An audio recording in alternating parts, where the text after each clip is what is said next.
Solve English প্রোগ্রামের পক্ষ থেকে আপনাদের আবারও স্বাগত। আজকে আমি কথা বলবো কমপ্লিমেন্ট নিয়ে। ইতিমধ্যে আমি কমপ্লিমেন্টের প্রথম পার্টে কমপ্লিমেন্ট কাকে বলে, কমপ্লিমেন্টের ডেফিনিশনটা বোঝানোর চেষ্টা করছি। দ্বিতীয় পার্টে আমাদের যেটা সমস্যা হয় সেই বিষয়টি নিয়ে কথা বলবো একটু, যে অবজেক্ট এবং কমপ্লিমেন্ট এই দুইটার মধ্যে আসলে পার্থক্য। আমাদের সাধারণত একটা যে সেন্টেন্স স্ট্রাকচার আমরা জানি, তাহলে সেন্টেন্সের স্ট্রাকচার সাধারণত এরকম হয়, সাবজেক্ট ভার্ব, যে আমরা সাধারণত এক্সটেনশন বলি, কিন্তু এক্সটেনশনের জায়গায় কমপ্লিমেন্টও হইতে পারে, অবজেক্টও হইতে পারে, আবার স্যার অ্যাডভার্বও হইতে পারে। কিন্তু স্যার এখন আমার কথা হচ্ছে, স্যার কখন কমপ্লিমেন্ট হবে, কখন অবজেক্ট হবে, এই বিষয়টা আজকে বোঝাবো। এখন খেয়াল করে দেখেন, এই কমপ্লিমেন্ট বোঝানোর বা অবজেক্ট এর পার্থক্য বোঝার একটা জিনিস আমরা শেখেন। যদি আমি বলি এক্স সমান সমান ওয়াই, এখন যদি এক্সের মানটা 10 হয়, তখন ওয়াইয়ের মানটা কত হবে? স্যার অবশ্যই স্যার 10 হবে, যেহেতু স্যার এক্স মানে সমান সমান ওয়াই। সো আপনি যদি এই জিনিসটা একটু বুঝেন, তখন আপনি কমপ্লিমেন্ট বুঝতে পারবেন। অর্থাৎ যদি কোনো একটা জায়গায় সেন্টেন্স আছে, ওই সেন্টেন্সটা উঠে দিতে ভার্বটার জায়গায়, সেন্টেন্সের ভার্বটার জায়গায় সমান সমান চিহ্ন বসাই দেন, যদি অর্থ প্রকাশ করে, তখন মনে করতে হবে পরবর্তী ওয়ার্ডটা কমপ্লিমেন্ট অবস্থায় আছে। সেটা কীরকম স্যার? যেমন দেখেন, হি লুকস হ্যান্ডসাম, এই জায়গাটায় আমি লুকসের অর্থাৎ ভার্বটাকে সমান সমান চিহ্ন বসাই দেন, দেখেন অর্থ কিন্তু আসছে। যিনি তিনি কিন্তু হ্যান্ডসাম, সো এই হ্যান্ডসামটা কিন্তু কমপ্লিমেন্ট। ক্লিয়ার? এখন অবজেক্টের জায়গায় আমি এই জায়গাটা একটু দেই, যে ড্রিঙ্কসের জায়গায় সমান সমান চিহ্ন দেই, দেখেন তো অ্যান্সার আসে কি আসে না? যিনি তিনি কিন্তু মিল্কস না, হি ড্রিঙ্কস মিল্ক, মানে যিনি তিনি কিন্তু মিল্কস নয়। সো আর যাই বলেন স্যার, এই মিল্কটা কিন্তু স্যার কমপ্লিমেন্ট নয়। ক্লিয়ার? তাহলে এটা কি?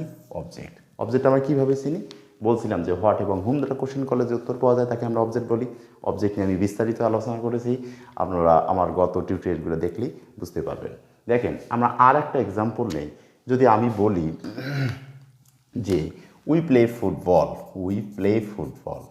খেয়াল করে দেখেন তো, এই সেন্টেন্সটার মধ্যে খেয়াল করে দেখেন তো, এই ভার্বটাকে উঠে দিয়ে আপনি সমান সমান চিহ্ন বসাই দেন, দেখেন তো, যিনি তিনি কি ফুটবল?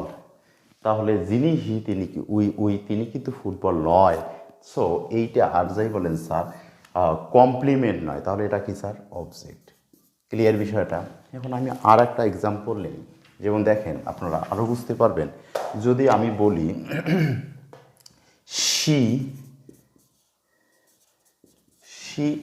she looks, অথবা she looks graceful, GRS।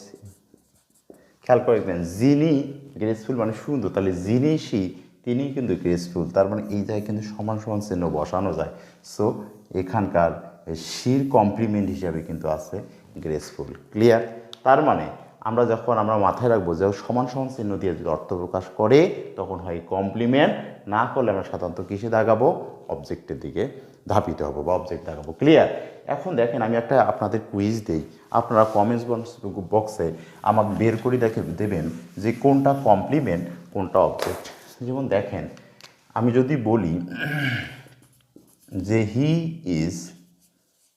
Is writing a letter, এইখানকার লেটারটা কমপ্লিমেন্ট না অবজেক্ট বের করবেন। আর একটা দেখেন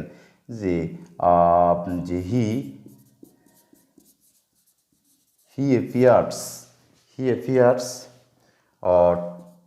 টায়ার্ড, এটা কমপ্লিমেন্ট না অবজেক্ট, আপনারা বের করবেন। তো এই বলে আজকে আমি আমার এই ছোট ভিডিওটা শেষ করতেছি। আল্লাহ হাফেজ।